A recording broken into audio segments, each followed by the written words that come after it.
Gente, a paz do Senhor para todos que estão me ouvindo neste momento. Hoje, como nós havíamos prometido, nós gostaríamos de estar iniciando o nosso testemunho, contando aquilo que Deus fez na nossa vida. E hoje nós tivemos a oportunidade de fazer esse vídeo. Então eu gostaria de contar para você que está em uma situação difícil, que talvez, como eu um dia ouvi da medicina que não tinha mais jeito. Mas hoje, mais uma vez, eu quero dizer para você que ainda há esperança. Por que eu te digo isso? Porque tudo tem um motivo, tudo tem um porquê. E tudo começou lá no aeroporto de Confins, quando nós fomos a trabalho levar uma passageira. E assim que nós a desembarcamos, nós fizemos um questionamento, porque tínhamos recebido de Deus uma promessa, e aí nós questionamos, dizendo da seguinte forma: havia uma promessa de que nós iríamos vir aqui ser trazido por pessoas, e hoje nós estamos aqui trazendo pessoas. E aí eu perguntei, aonde está a promessa? Tão logo eu arranquei meu carro, eu comecei a sentir uns arrepios, e de pronto eu ouvi uma voz falar comigo: volta e para onde você estava, porque eu quero falar com você. Nesse momento houve um certo desespero da minha parte, porque eu comecei a perder o controle da situação e eu fiquei um tanto atônito, porque eu conheço a voz de quem estava falando comigo. E naquele momento eu fiz o retorno e parei no mesmo lugar onde foi feito o desembarque da passageira. E naquele momento, quando eu desliguei o meu veículo, a mesma voz voltou e falou comigo: eu sou Deus de promessa. Eu faço a promessa, eu cumpro a promessa. E a sua hora está chegando. E nesse momento eu confesso para vocês que eu não sei como que eu desloquei do aeroporto de Confins até a minha residência, que fica em torno de 70 quilômetros. Eu não me recordo como eu cheguei, porque eu entrei em desespero, eu comecei a chorar de uma forma assim, copiosamente. E 20 dias depois, a minha hora tinha chegado. Dentro do hospital Socorro, em Belo Horizonte, eu estava em uma situação de desespero, porque eu estava recebendo de um médico o laudo de uma possível doença que não teria cura.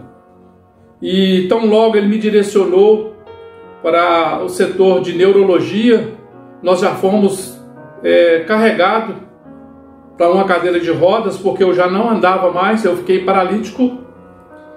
E assim que nós fizemos vários exames com a equipe da neurologia, foi constatado que eu era portador de uma doença chamada mielite transversa aguda. E a médica pediu vários exames, e dentre esses exames eu teria que fazer um exame onde eles tirariam líquido da minha coluna para fazer a confirmação do laudo que a médica estava me dando. E eles iam fazer uma punção lombar para tirar o líquido da minha coluna. E nesse interim eu fiquei conhecendo um enfermeiro. E aí ele assim que ele entrou dentro da sala, nós conversamos um pouco, e assim que a minha esposa estava comigo, me acompanhando naquele hospital, a mesma voz falou comigo: eu te trouxe aqui nesse hospital para você orar para esse enfermeiro, porque ele precisa receber uma bênção. E vou dizer na mesma tonalidade que eu disse, da mesma forma que eu respondi, até me desculpe a expressão que eu vou usar, mas eu disse no meu interior para Deus: o Senhor está de sacanagem comigo. Eu estou dentro da lata de lixo, desenganado pela medicina. Agora o Senhor propõe para mim fazer oração para abençoar esse rapaz, e eu? Como fica a minha situação? Aquela voz voltou e falou comigo: faça o que eu estou mandando, porque de você cuido eu. E de pronto minha esposa chegou, eu pedi a ela que me ajudasse para nós orarmos para aquele enfermeiro. E assim que ela falou positivamente que me ajudaria, ela foi solicitada para poder comparecer no setor de enfermagem para poder assinar os papéis para minha internação, porque eu iria ficar internado sem previsão de alta. Isso foi no ano de 2018, no mês de maio, mais precisamente no mês de maio, no dia 25 de maio.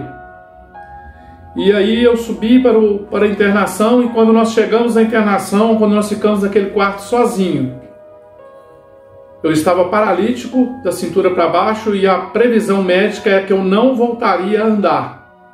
Mas eu disse para a médica que eu conhecia um homem, que ele fazia coisas impossíveis acontecer. E em dados momentos naquele hospital eu comecei a entrar em desespero porque eu fiquei sozinho. E só quem já ficou internado é que sabe o que passa uma pessoa quando fica na situação que eu estava. Eu tinha 52 anos na época e tinha toda a saúde, nunca tinha ficado internado em nenhum hospital e de repente, dentro de um leito de um hospital, sozinho em um quarto, não tinha ninguém com quem eu conversar, eu não tinha vontade de ligar para ninguém porque me bateu um certo desespero, porque eu não conseguia andar, eu era portador de uma bolsa para coletar a minha urina, porque o meu sistema de urinário não funcionava. Quando nós chegamos naquele hospital, eles retiraram da minha bexiga 4 litros de urina, porque eu não urinava, eu fiquei uns 3 dias sem urinar. E instalaram essa bolsa, então assim, eu entrei em desespero, porque eu sentia muito mal quando eu via aquela bolsa pendurada na beirada da cama. E aí foram passando os dias. Para resumir bem a história dessa primeira situação, nós passamos por uma situação bem constrangedora, mas comecei a buscar de Deus. Então logo no segundo dia, logo depois do almoço, eu estava ouvindo umas músicas e eu desliguei o telefone para poder fazer algumas orações. E naquela hora eu ouvi uma voz falar comigo: você quer participar do Ministério da Cura? Você quer orar para as pessoas serem curadas, mas você não sabe o que é ficar doente. Então, aqui é o lugar onde você vai aprender e a sentir o que sente um paciente quando está em uma situação difícil. Foi uma experiência marcante. E se perguntassem para mim se eu desejo para alguém ou não desejo para o meu pior inimigo, se eu tenho, eu não desejo para ninguém. Porque é uma situação onde você se sente sozinho. As amizades que supostamente você acha que tem nessa hora, você não encontra ninguém, você não acha nenhum ombro amigo para poder você apoiar, para você conseguir um aconselhamento. E muitas das vezes você usa o telefone, as pessoas não te atendem, e aí fica numa situação difícil. Mas nós ficamos naquele hospital por 15 dias. E no dia da minha saída, eu já tinha conversado com a minha médica, eu tinha explicado para ela que eu iria voltar a andar.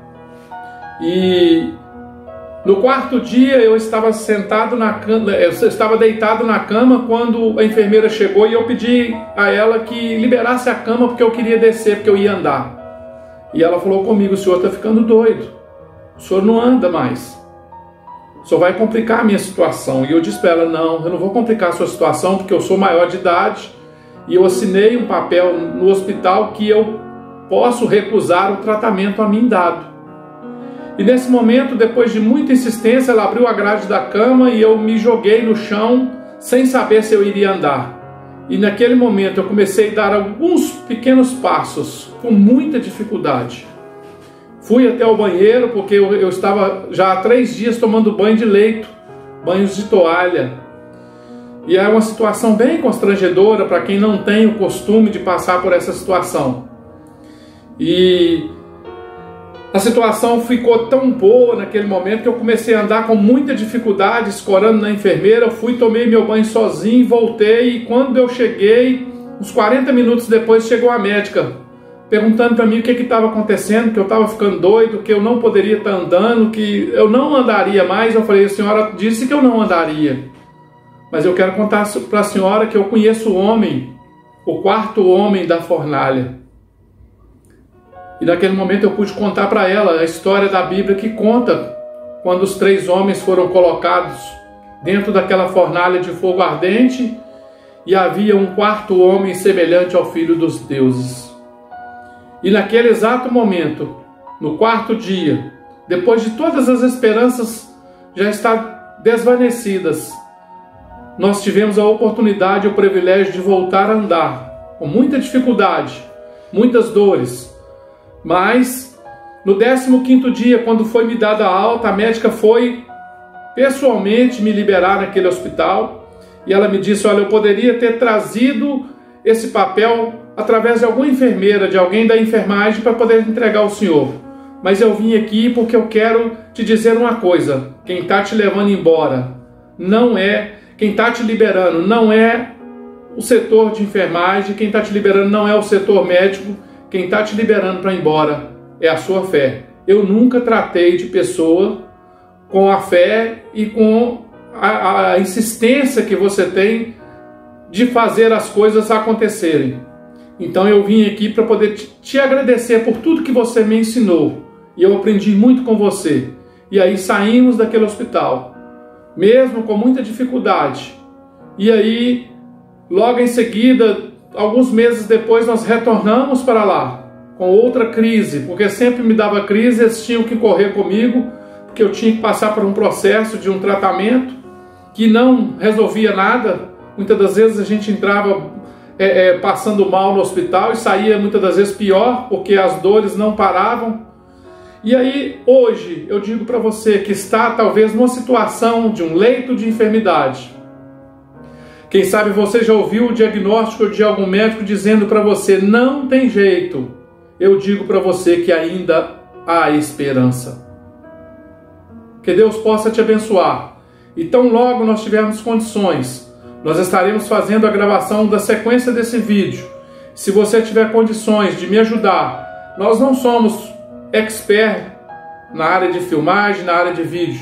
Nós estamos aqui fazendo o possível para levar você, mesmo diante de uma pandemia, mesmo diante de uma situação difícil que talvez você está passando, eu quero dizer para você: ainda há esperança, porque eu sou fruto de um milagre. Eu sou testemunha que Deus, mesmo na pandemia, Ele faz coisas impossíveis acontecer. Então eu digo para você e te peço neste momento, se você tiver condições de ver esse vídeo, compartilhe ele com alguém, para que chegue nos leitos de hospitais, para que chegue para alguém que está desesperado como eu um dia estava. Que quem sabe uma palavra, um testemunho possa ajudar a pessoa a sair da situação impregnável que ele se encontra. Mas eu volto a te dizer, Deus não mudou, Deus é o mesmo. E hoje eu sou fruto de um milagre, que você vai saber no decorrer de outros vídeos o que aconteceu. Eu estou te contando apenas a primeira internação. Nós passamos por 8 processos de internação.